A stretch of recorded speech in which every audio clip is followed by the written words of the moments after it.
트럼프 대통령이 한국에 와서 이렇게 원만하게 싫은 소리 별로 안 하고 그냥 화기애애하고 그리고 점잖은 톤으로 연설을 하고 이렇게 가고 나서 한미 관계가 안정됐다.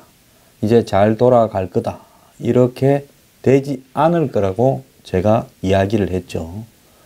트럼프 미국 대통령은 한국에 그야말로 불편한 나라에 잠깐 형식적으로 때우러 왔고 가고 나면 또 곧바로 문 정권은 중국과 북한과 더불어서 이제 뒤통수를 치기 시작할 거고 트러블이 지속될 거다라고 제가 예고를 했습니다.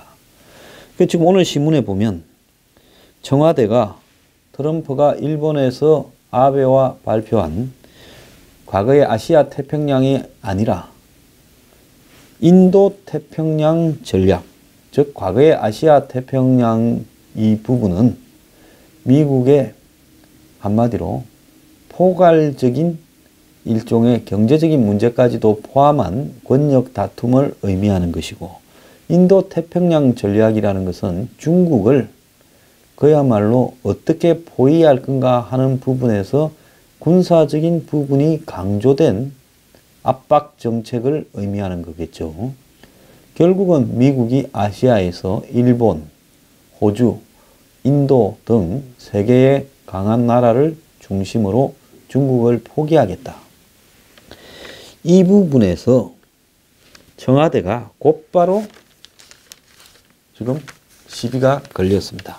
뭐 때문에 그러냐? 일본에서 그 이야기한 내용이 이번에 한미 정상의 합의문에서 발표문 1항에 트럼프 대통령은 한미 동맹이 인도 태평양 지역의 안보 안정 번영을 위한 핵심 축임을 강조했다라고 이야기를 했는데, 이 부분에 대해서 한국 측에서 청와대가 먼저 동의하지 않는다라고 말을 했고요.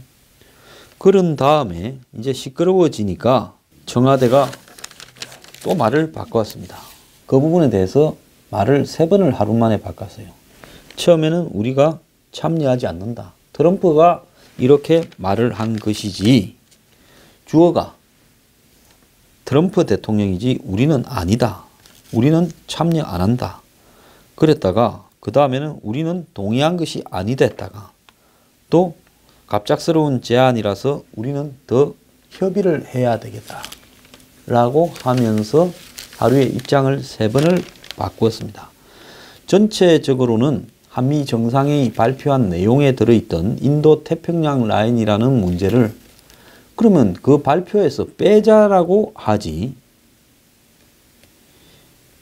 그 부분을 발표가 나가고 난 다음에 동의하지 않는다, 참여하지 않는다, 더 협의해야 된다고 하루에 3번을 이야기하는 것은 이것이 옳은 태도냐 하는 것입니다. 내용은 한미 정상의 공동 언론 발표문에 들어 있었는데 15시간 만에 발표한 지 우리가 아니다라고 한 겁니다. 자, 한국 정부는 그렇게 넣어놓고 그냥 그 부분에 대해서 우리가 어떠냐 하는 부분에 대해서는 말하지 않고 트럼프 대통령이 그렇게 주장했다라는 정도로 모호한 입장을 유지하려고 했는데, 김현철 청와대 경제보좌관이 인도네시아 자카르타에 지금 문재인 대통령 방문에 따라가서 현지에서 일본이 인도 퍼시픽 라인이라고 해서 일본, 호주, 인도, 미국을 연결하는 외교적 라인을 구축하려고 하지만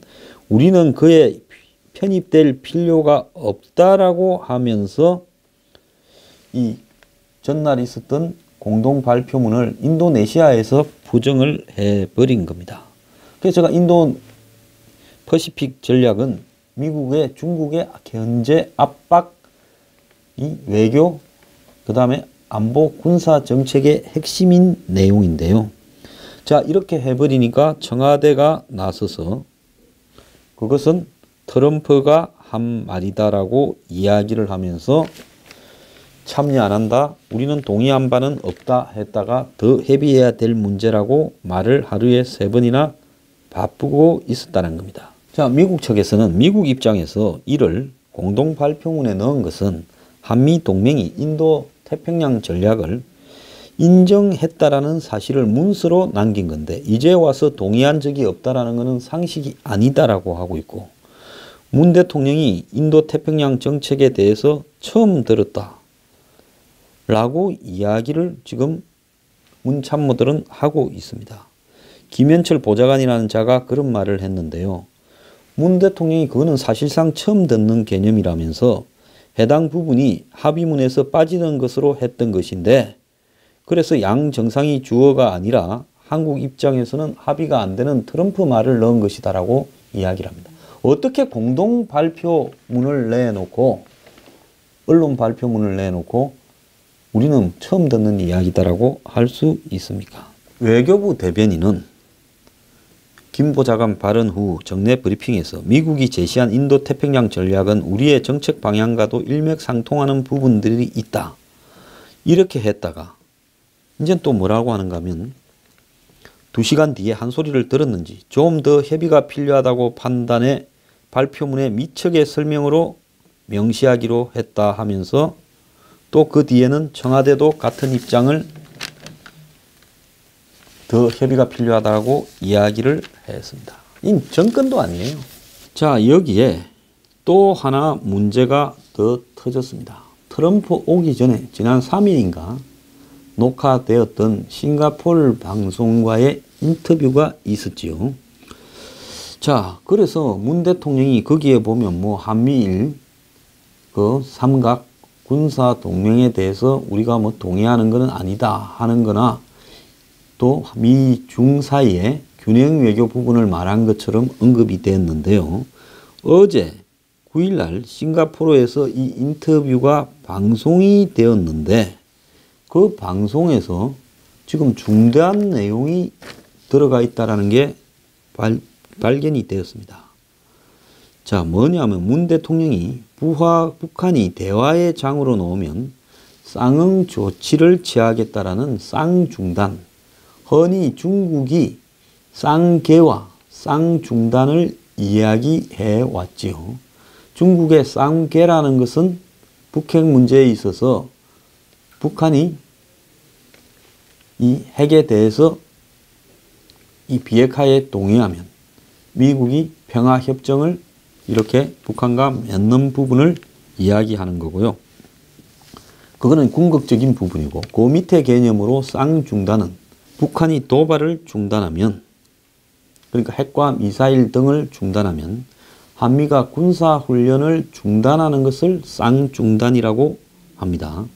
그런데 문 대통령이 북한이 핵과 미사일 도발을 중단하면 한미 군사훈련을 중단한다라는 이야기를 싱가포르 인터뷰에서 지금 밝혀서 어제 방송이 됐어요.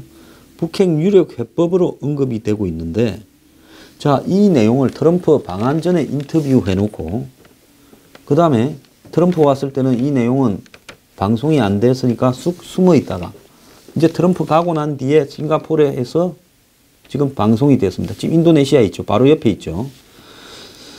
자, 이게 말이 됩니까? 문재인 대통령이 북한의 핵미사일 활동 중단과 한미 군사훈련 중단을 교환하는 중국의 이른바 쌍중단 제안을 유력한 북핵 해법으로 검토하고 있음을 시사했다면서 북한이 먼저 대화의 장으로 놓는다면 그에 상응하는 조치로 미국 등 국제사회와 논의할 수 있다고 밝혔다는 겁니다.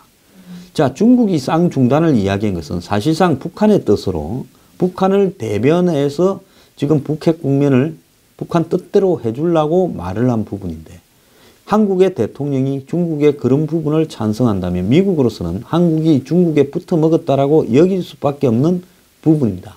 제가 수도 없이 지금 문재인 정부의 주요 참모들이 중국이 주장하는 쌍궤, 쌍중단 이 부분에 대해서 지금 북핵 비핵화 방법으로 사실상 중국 측의 의견에 동조하고 있는 모습들이 보인다고 뉴스 브리핑에서 수도 없이 이야기를 했습니다. 문 대통령은 9일 방송된 싱가포르 채널 뉴스 아시아와의 인터뷰에서 중국의 쌍중단 제안을 어떻게 생각하느냐는 질문에 북한의 핵과 미사일이 갈수록 고도화되고 있는 시점에서 우리가 한미 연합훈련 중단을 말할 수 없다라고 생각한다. 이까지는 맞는 것처럼 들리죠. 그러면서 이 다음이 문제예요. 보통 지금 한국 언론에는 3일 날 인터뷰를 하고 그게 보도되기 전에 청와대가 배포한 요지에는 요까지만 나왔고, 어제 싱가포르 방송을 보도하는 한국 언론에도 요까지만 나왔어요. 이 뒤에가 지금 문제라는 겁니다. 이 경향신문에 나온 이야기입니다. 먼저 북한이 핵과 미사일 도발을 중단하고 대화의 장으로 놓는다면 그때는 우선 1단계로 핵 동결을 위해서, 그 다음 단계로는 북한에게 완전한 폐기를 위해서 한국과 미국을 비롯한 국제사회가 어떠한 상응 조치를 취할지 대화 과정에서 협의할 수 있다고 생각한다면서, 자, 대화 도발을 안 하면 바로 대화를 해주겠다라는 이야기죠. 그러면서 1단계는 핵 폐기가 아니고 핵 동결을, 그리고 다음 단계가 폐기라고 이야기합니다. 그러면서 한국과 미국은 뭘 해줄 건가? 그러면 1단계로 북한이 도발을 더 안 하고 놓으면 핵 동결을 전제로 북한한테 선물을 1단계로 주고, 그 다음에 비핵화 하려면 2단계로 준다, 이런 부분인데요. 이는 북한이 핵미사일 모라토리움, 즉 동결, 더 이상 실험을 하거나 사고를 치지 않고 현 상태에 머무는 것을 선언하고 대화의 장으로 나오면 한미 군사훈련 중단과 같은 상응하는 조치를 취하도록 미국을 설득하겠다라는 취지여서 문 대통령이 중국의 쌍중단 제안을 북핵 해결에 위한 주요 카드로 검토하는 것으로 볼 수 있다. 이거 대단히 중요한 말이에요. 원래 핵과 ICBM이 없던 놈이 이걸 개발해서 공갈 협박을 치는데 또 이 더 이상 도발만 안 하고 갖고만 있어라. 그러면 우리가 한미 군사훈련을 안 하겠다? 지금 미국의 항공모함이 3대가 와가지고 지금 한국과 미국이 대규모 지금 훈련을 한다는 거 아닙니까? 미국의 항공모함 1개가 움직이는데 하루 100억이래요. 그럼 항공모함 3개면 전단이 300억. 거기에 지금 비행기들이 항공모함 한 대에 80대씩 한 240대. 그리고 따르는 배가 한 개당 한 8척. 이러면 어마어마한 지금 미국의 자원들이 여기 와 있고, 또 잠수함, 핵 잠수함이 한 5대가 또 와 있습니다. 그리고 미국의 괌에 오키나와에 썼던 폭격기들이 또 가세하고 있어요. 이런 훈련을 지금 한국과 같이 한다는데 북한이 핵과 미사일 도발을 안 하면 이거를 안 하겠다라는 이야기를 미국에 설득을 하겠다나, 즉 중국의 입장을 그대로 존중을 해주겠다. 저는 한국 대통령 자격이 없다고 보고 있습니다. 이거는 문정인이가 문재인 정권 초반에 언급했던 내용이라서 난리가 났었죠. 잘 기억을 해보세요. 문 대통령이 6월 30일 날 미국에 가서 트럼프 만나기 전에 문정인이가 미국과 한국에서 이 이야기 했지요. 당시 미국 일각과 국내 언론이 반발을 하자 청와대는 문 특보의 학자의 견해일 뿐이라고 해명을 했는데, 근데 이게 사실은 문 대통령 후보 시절의 지론이기도 하다는 겁니다. 북미 간 긴장이 높아지고 한반도 전쟁 위기까지 거론되는 상황에서 대화 국면을 해야 된다, 전환해야 된다. 그런 판단으로 이 견해를 밝힌 것으로 보인다는데요. 러시아도 똑같은 내용을 합니다. 러시아는 북핵 3단계 해법이라고, 중국은 쌍중단이라고 그러고 똑같은 소리를 하는 거예요. 자, 미국이 여기에 강한 거부감을 표현하고 있어서 향후 진통이 예상된다는데, 이날 인터뷰는 3일날 트럼프 오기 전에 이루어진 거고 미국과 전혀 조율을 하지 않은 것이 지금 트럼프 가고 난 뒤에 보도되면서 터진 겁니다. 저는요, 문 대통령이 이 쌍중단 부분을 말했다면 대한민국 국민 앞에 적각 싱가포르 현지에서 이 부분에 대한 입장을 분명히 밝히기를 바랍니다. 그리고요, 지금 미국의 인도 태평양 부분이 뭐가 마음에 안 드는지, 그래서 한국은 거기에 들어가지 않고 중국 편에 붙겠다라는 것인지도 밝혀야 됩니다. 제가 이 정권 초반부터요, 안보 문제에 대해서 이렇게 집요하게 물고 늘어지면서 이 정권이 이러리라, 결국 이렇게 갈 거다, 결국 북한의 평화협정을 통한 미군 철수로 몰아내어 갈 거고 중국 측에 붙을 것이다 라는 심정을 가지고 이 정권의 안보 문제를 지금 몇 달째 집중적으로 파헤치고 있는 이유가요. 결국 문정인과 문재인이 한패고 두 사람은 생각이 똑같다라는 이야기를 제가 여러 번 의심을 했었습니다. 이제 드러내고 있는 거예요. 트럼프 간 뒤에 곧바로 뒤통수 때릴 거라고 제가 여러 번 예고하지 않았습니까? 간지 24시간도 되지 않아서 뒤통수를 치고 나왔습니다. 이거 매우 심각한 문제라서요. 국민들이 지금 언론에 보면 이렇게 보도를 안 합니다. 쌍중단이라는 의미가 하나도 없어요. 근데 경향신문이 어떤 신문입니까? 현 정권의 의도를 정확하게 읽는 신문인데요. 이 경향신문에 쌍중단을 문 대통령이 말했다라고 지금 정리를 한 겁니다. 자, 여러분 이거 용납을 할 수 있다고 보십니까? 저는 쌍중단을 말했다면 한국 대통령으로서 자격이 없다고 보고 있습니다.